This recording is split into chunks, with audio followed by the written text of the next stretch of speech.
Sziasztok! Készítsük el együtt ezt a dínós meglepetésrajzot. Első lépésként meghajtogatjuk a lapunkat. Félbehajtjuk, majd ezt a felső részt felhajtva ismét félbe. Jelöljük ki a tojás két oldalát, majd a csúcsát és az alját is. Ezt a 4 pontot összekötve könnyebben megrajzoljuk a tojásunkat.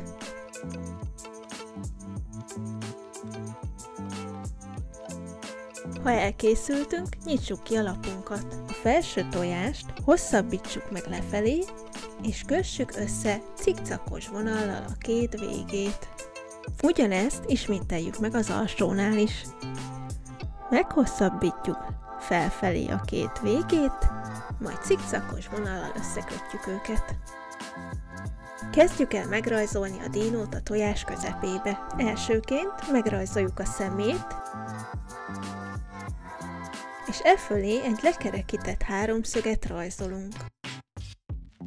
Majd a jobb oldalról egy rövid egyenest húzunk.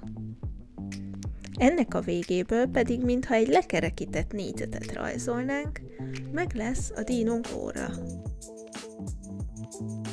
És ennek a végébe húzzunk egy pici vonalat. Folytassuk a szájával. Lefelé indulunk, majd balra, és visszakanyarodunk ide. Rajzoljuk meg a fogait, majd az orrát.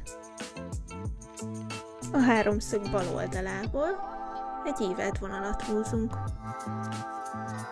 Megrajzoljuk a hasát és a hátát. Már csak a kezeit kell megrajzolnunk.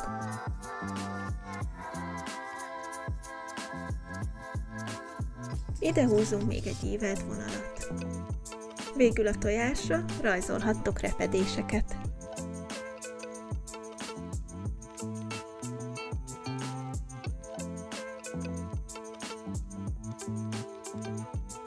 Ha ti is elkészültetek, színezzük ki!